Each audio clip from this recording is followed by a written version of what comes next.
এই ত্রিকোণমিতি অনুশীলনী 9.1 18 নম্বর। এটা দেওয়া আছে কি cot a plus tan b divided cot a plus কি cot b plus tan a।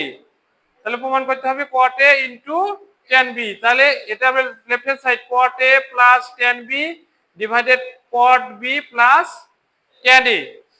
cot এর সূত্র কি cot সমান সমান কি 1 ডিভাইডেড tan আর tan সমান সমান 1 ডিভাইডেড cot। উপরেরটা লবটা ঠিক রাখছি, নিচে এটা ভেঙে দিছি, ভেঙে দিয়ে এটা লসাগু কি হবে cot a tan b দুটো লিখছি।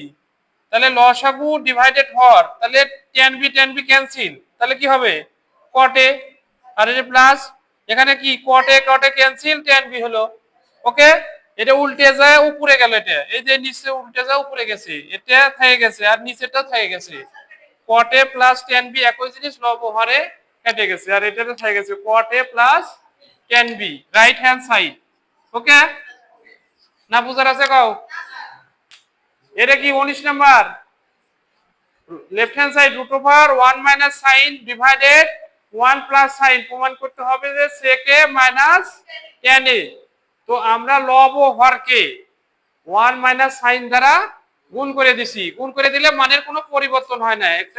এটা নিচে দিছি উপরে দিছি নিচে দিছি, কাটে গেলে আগের মানের সাথে আগের লাইনের সাথে কোনো পরিবর্তন হয় হয় না। কি জন্য করলাম আমরা করলাম এটা সূত্র করার জন্য, সূত্র করার জন্য।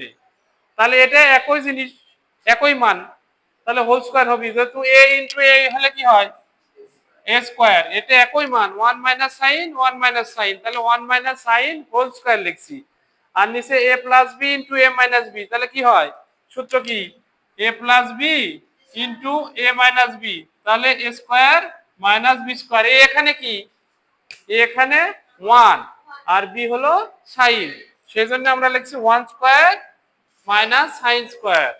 1 স্কয়ার মাইনাস সাইন স্কয়ার সমান কি cos স্কয়ার। এই যে সূত্র অনুযায়ী sine square a plus cos square a সমান 1, তাহলে আমাদের এটি cos স্কয়ার a সমান কি 1 মাইনাস সাইন স্কয়ার। বোঝা গেল কি? এই দেখো 1 মাইনাস সাইন স্কয়ার সমান কি cos square, sine square plus cos square সমান 1 সূত্র। তাহলে cos স্কয়ার স্কয়ার রুট উঠে যায় আমরা জানি, এই স্কয়ার রুট উঠে গেছে, তাহলে 1 মাইনাস সাইন ডিভাইডেড cos। এটা 1 এর নিচে cos লিখছি মাইনাস সাইন ডিভাইডেড cos, এটা লিখলে এটা এই লাইনও যা এই লাইনও তাই, কি জন্য লসাগু করলে ওই লাইন ফিরে আসে আবার। তাহলে 1 ডিভাইডেড cos সমান sec আর সাইন ডিভাইডেড cos সমান tan, আর মাইনাস তো আছে ভিতরে। বুঝে গেল? বলো কারো প্রশ্ন থাকলে বলে, যে যা বুঝতে পারিনি বলে দেবো আবার। এই কন্ডিশন থাকলেই এটা এরকম এই উপরে যে মানটা আছে তাটা 1 মাইনাস সাইন দ্বারা লব ও হরকে গুণ করতে হবে, ঠিক আছে? আর এটা যদি প্রমাণ প্লাস চাই তাহলে আবার অন্যর উপরে ভাগ করতে হবে। তখন প্লাস দ্বারা গুণ, এটি প্লাস থাকলে এটি মাইনাস থাকতে পারে, এরকমও থাকতে পারে অঙ্ক। এটার 1 মাইনাস সাইন দ্বারা লব ও হরকে গুণ করে দিছি, গুণ করে দিলে 1 মাইনাস সাইন হোল স্কয়ার হলো। এই যে লিখছি লব ও হরকে 1 মাইনাস রুট ওভার